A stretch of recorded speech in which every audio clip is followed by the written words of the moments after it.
dalawang set ng cases na ipa-file ang opisina for preliminary investigation. Ito ay laban kay Edwin Garjola, isang congressman na contractor. Ilang counts yan? Malversation.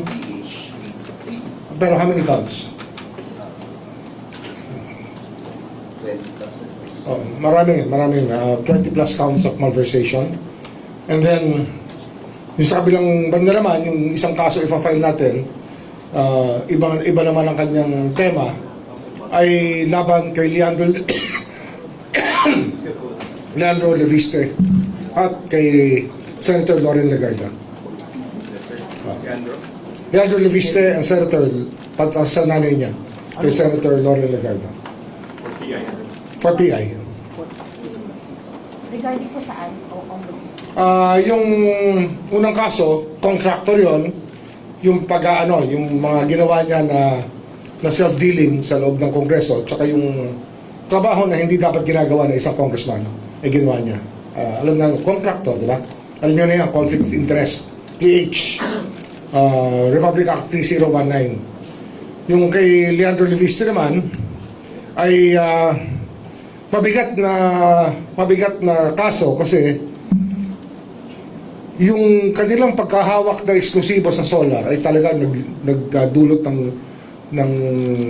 damage sa ating republika, sapagkat hindi naman sila tumupad sa kanilang dapat tuparin at hindi nila ginawa yung dapat nilang gawin at para bang basta malinaw yung kaso na ang kanilang ginawa ay labag sa batas.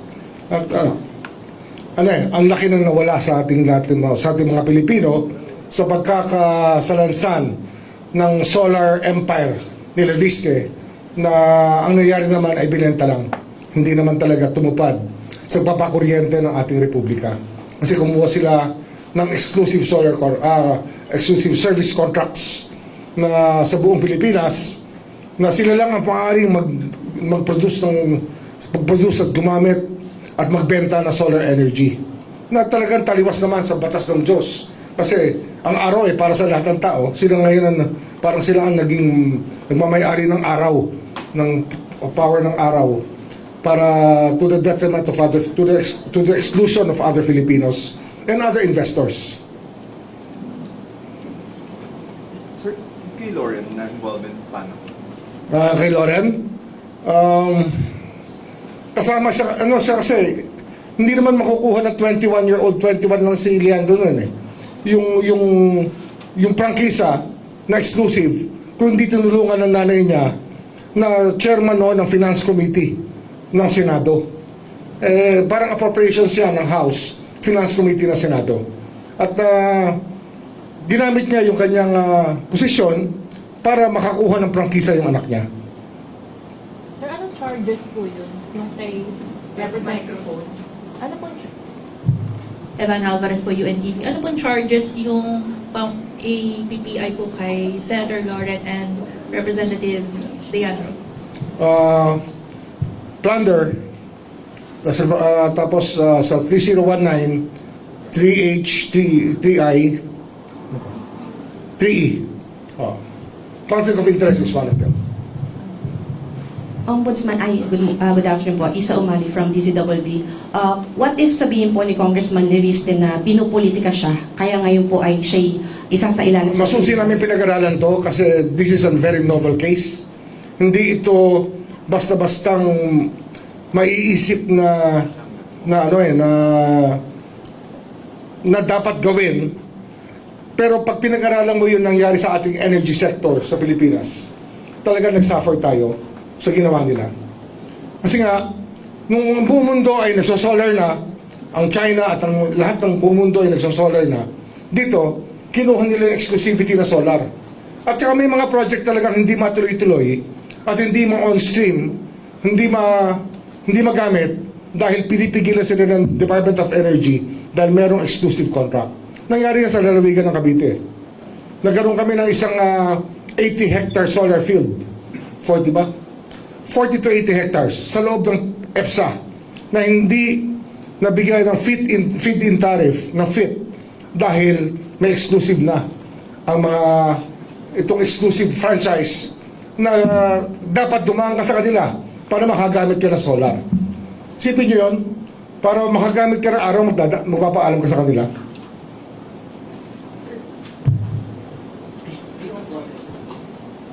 Ombudsman, meron po tayong timeline for the filing of cases po. Thank Na, you. ito na. Napirmahan ko na yung information. Ay, yung 4PI, hindi information, sorry. Napirmahan ko na yung charge sheet para maano sa PI. At di ba meron tayong mga ghost projects na ditira. Dito, ghost electricity. Pangako nila magpo-produce sila ng kuryente. Pangako nila sa Philippine Energy Plan nakalimbag itong dapat production na gagawin ng solar, pero hindi nila ginawa. Binenta lang, kumita lang ng pera, pero hindi nila ginawa. Kung meron silang ginawa, kakaunti, kakarampot. Hindi kagaya ng pinangako nila na gagawin nila. Kasi nga, ang ating yung ating energy mix, yung ating energy projections, especially Department of Energy, it relies on projections on how much power we will need as a country. So ang mix dyan, meron dyan na generated ng thermal plants, natural gas plants, diesel plants, coal plants, kasama solar. Yung solar hindi dumating. So kaya ang taas-taas ng presyo ng kuryente natin, isang dahilan yan. Of course, dito sa Manila, ibang usapan naman yung taas ng presyo ng kuryente. Kagaya na sabi ng Pangulo, itong systems loss ay isang dahilan kung ba't mataas ang kuryente natin.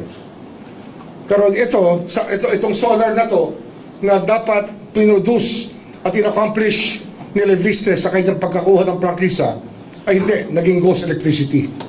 Kuryenteng hindi talaga kuryente. Na kuryente lang tayo, ika nga.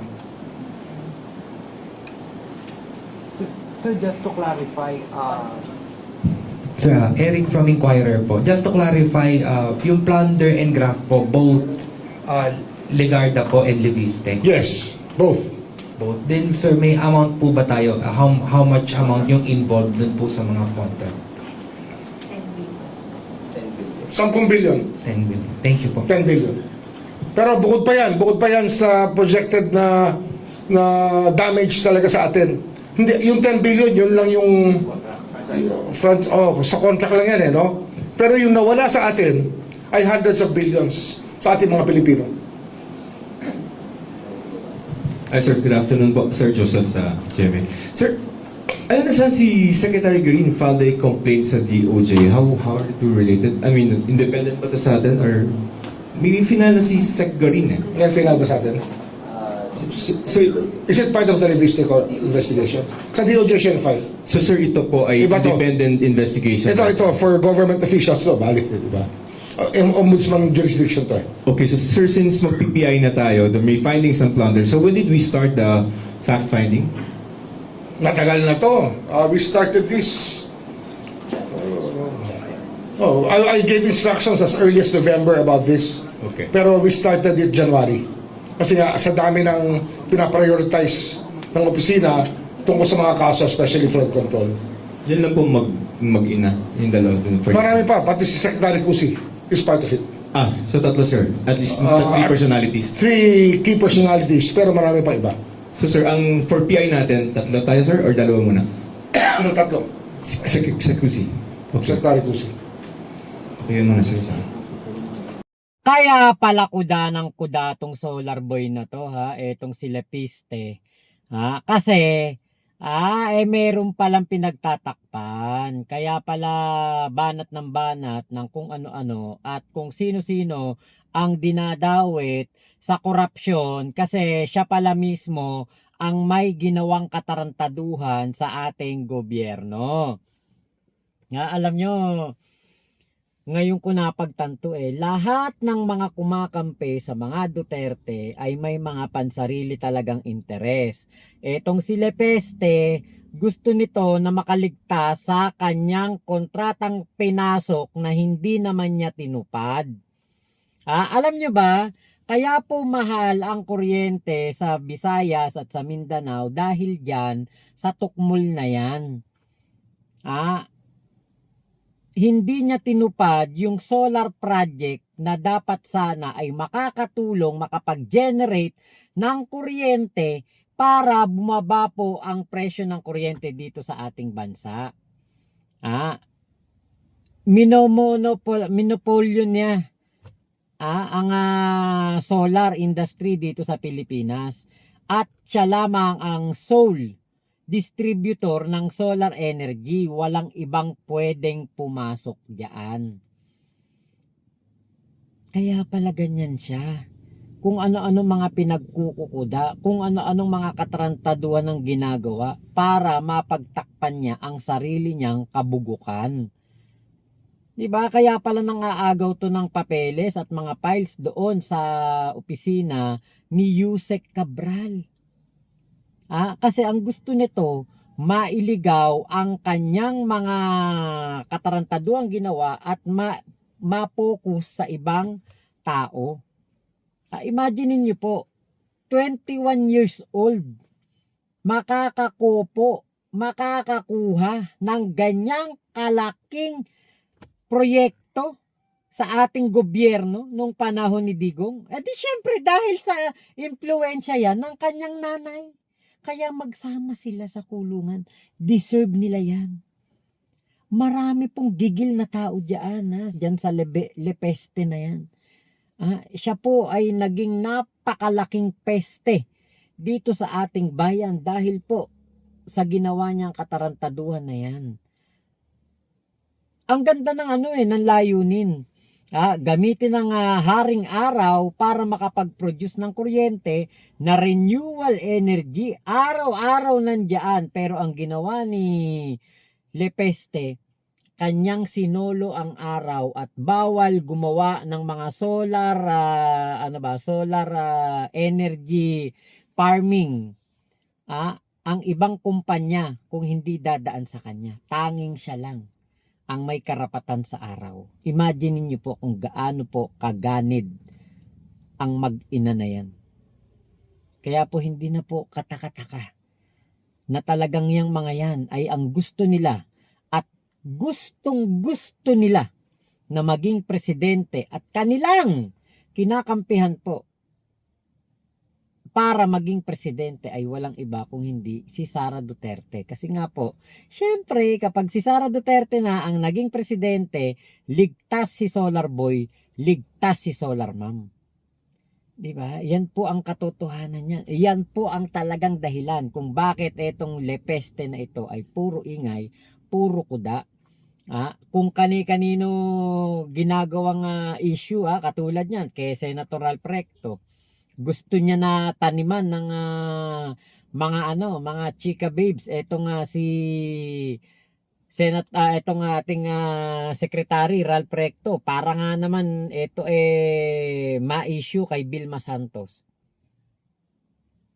Diba? Ganyan po na kasama ang mga DDS. Ganyan na po kasama ang mga supporter ng mga DDS dahil po kailangan nila ang mga ganitong gawain para po mapagtakpan ang kanilang mga katarantaduhan.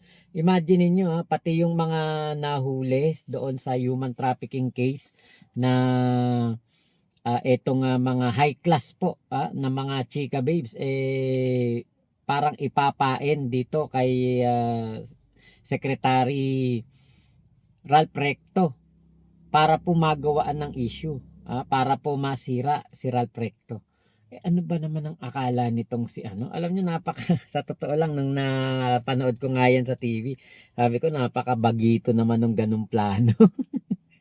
Napakabagito naman at alam niyo yung parang walang dating. Yung plano nila na ganyan, bumenta na yan. Ilang beses na pong bumenta yan sa takilya. Nako, hindi na po uubra yan sa asawa ni Vilma Santos. At yung mga ganyan pong estratehiya, pang pang mga baguhan, pang mga mahihinang nilalang, hindi na po hindi na po kakagatin yung mga ganyan at hindi naman po ganun kahina at ganun po kahina ang isip ni Senator Ralph Recto para po mahulog sa mga ganyang trap. 'Di ba? Kaya pala gigil na gigil etong si Leandro Lebiste kay Ralph Recto at ibinabaling niya ang issue kay Ralph Recto at kay Vilma Santos doon sa Batangas para nga naman makalimutan ang issue niya dito sa solar, budol solar nitong si Leandro Lepeste. No, anak ko buti na lang po talaga at magaling po ang ating ombudsman at nalalaman po yung mga ganitong estratehiya, mga ganitong modus, mga ganitong pambubudol para po makasuhan at mabigyan ng leksyon yung mga katulad po nitong si Leandro Lepeste at nitong nanay niya na si Loren Legarda na dati nahangaan ko alam niyo nagsisisi ko, binoto ko yan si Loren Legarda, nakakapagsisi, no? Kasi hindi na tama to, biruin mo, konsintihin mo yung anak mo o kaya ginamit mo yung anak mo para lamang kayo kumita ng bilyon-bilyon. At ang nakakasama ng loob dito, gumastos ang ating gobyerno ng napakalaking halaga tapos walang nangyari. Tapos nalugi tayo ng nasa 10 bilyon. Ang kailangang bayaran nitong si Lepeste nasa 10 bilyon. Tapos, billions and billions and billions pa ang nawala sa atin dahil nga po hindi natuloy yung proyekto ng solar. Kailangan natin yan, solar energy. Bakit? Katulad niyan, nagmamahal ang kuryente dahil nagmamahal ang mga pangunahing pangangailangan para makapag-produce ng kuryente. Gamit ang coal, mga ganyan, mga langis, mga pangangailangan, mga raw materials, nagmamahal.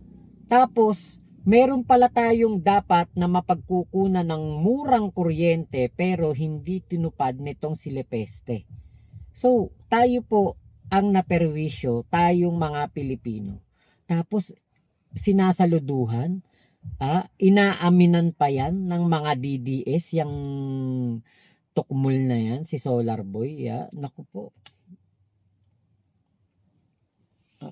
Talaga, alam nyo, nakakagigil, alam nyo, kakasama ng loob. Ako, bill ko ng Meralco nung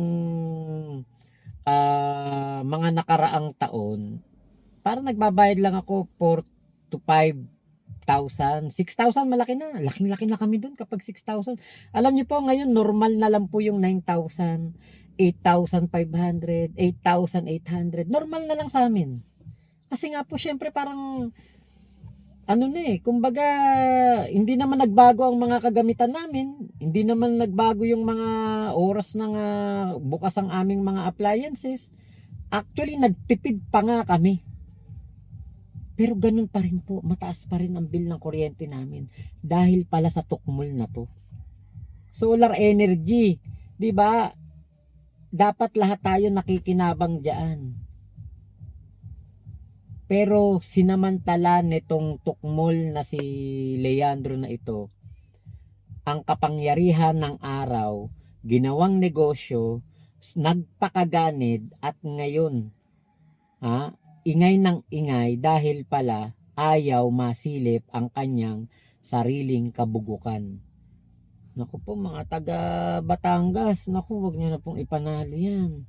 Kaya pala yan kumandidato para mapagtakpan ang kanyang sariling katarantaduhan, ang kanyang sariling kagaguhan. May mga iba kasi ganito yan, may mga politiko kaya po kumandidato para makapagserbisyo. Meron naman pong mga politiko na kumandidato para mapagtakpan ang kanyang katarantaduhan. At yun, si Leandro Lebiste. Wag niyo na po iboto yan. Nako, nakakaano lang po ng dibdib, nakakabuisit. Ang sarap murahin, ang sarap pitik-pitikin ng ewan ko na lang talaga. Nakakagigil po. Yan ang nararamdaman ng mga Pilipino ngayon diyan sa tukmol na yan. So yun lamang po. Maraming salamat sa pagsama nyo dito sa aking vlog na ito. Ingat po kayo. Nasaan mang panig kayo ng mundo. Momo chup chup. Love you. God bless us all, Pilipinas. God first. Naku, Pilipinas. Matuto ka na, Pilipinas.